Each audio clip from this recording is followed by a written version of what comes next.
2025 সালে প্রথমবারের মতো মাঠে নামতে চলেছে ব্রাজিল। তবে নেইমারের অনুপস্থিতিতে যাদের ওপর ভরসা রাখছে দরিভাল জুনিয়র। তাই এই নিয়ে বিস্তারিত জানতে হলে ভিডিওটি না টেনে শেষ পর্যন্ত দেখতে থাকুন। আর আপনি যদি আমাদের চ্যানেলে নতুন হয়ে থাকেন তাহলে এক্ষুনি সাবস্ক্রাইব করে রাখুন।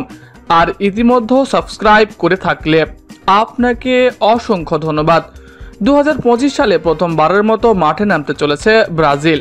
আর্জেন্টিনা ও কলম্বিয়ার বিপক্ষে 2 ম্যাচের জন্য 23 সদস্যের দল ঘোষণা করেছিল সেলেসাওরা।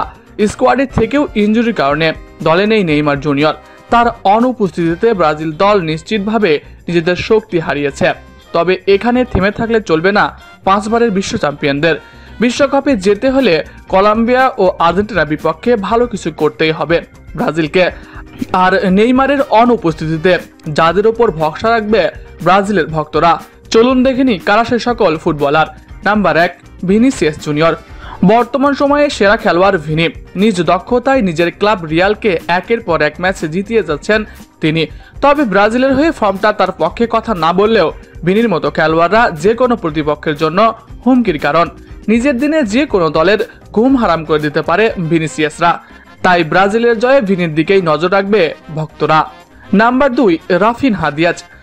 নেইমারের অবর্তমানে 10 নম্বর জার্সি গায়ে জড়াবেন রাফিনহা, যিনি ব্রাজিল ও ক্লাব বার্সেলোনার হয়ে দুর্দান্ত ফর্মে রয়েছেন। 2 জায়গাতেই গোল করেছেন ও গোল করাতে পছন্দ করেন। দলের জন্য মরিয়া হয়ে থাকেন তিনি। নিজের স্বার্থ বিলিয়ে দিয়ে দলের স্বার্থে খেলে যান সবসময়। দলের জন্য নিবেদিত প্রাণ হয়ে মাঠে লড়াই করেন। আর এমন খেলোয়াড়কেই তো ব্রাজিল সব সময় চায়। তাই ব্রাজিলের জয় পেতে হলে দ্বিতীয় খেলোয়াড় হিসেবে রাফিনহার দিকেই নজর রাখবে ব্রাজিল। তাই আশা করা যায় তিনি হবেন তুরুপের তাস। Number 3, Rodrigo Silva. মূলত আন্ডারটেকার খেলোয়াড় রদ্রিগো, যিনি ক্লাব ও দেশের হয়ে সবসময় পারফর্ম করেও থেকে যান সবার আড়ালে। দলের জয়ে সবসময় অবদান থাকে বেশ অসামান্য। ব্রাজিলের সাইলেন্ট কিলার যদি রদ্রিগোকে বলা হয় তাহলে ভুল বলা হবে না। ব্রাজিলের আগামী 2 ম্যাচ জয় পেতে হলে রদ্রিগো সিলভার দিকেই নজর রাখতে হবে ভক্তদের। নাম্বার 4, এনরিক্স। নেইমারের বদলি হিসেবে দলে ফিরেছেন তিনি।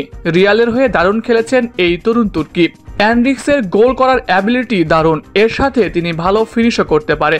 ফলে প্রথম একাদশে সুযোগ না পেলেও দ্বিতীয় একাদশে নেমে দলের জন্য জয়সূচক গোল করে হিরো পড়ে যাওয়ার সুযোগ এনরিকের রয়েছে। প্রিয় দর্শক, এই সকল খেলোয়াড়দের মধ্যে কোন খেলোয়াড় ব্রাজিলকে জেতাতে সাহায্য করবে কমেন্ট করে জানাতে পারেন আপনার মতামত। এছাড়াও খেলাধুলার সকল আপডেট সবার আগে পেতে হলে আমাদের চ্যানেলটি সাবস্ক্রাইব করতে ভুলবেন না। ধন্যবাদ সবাইকে।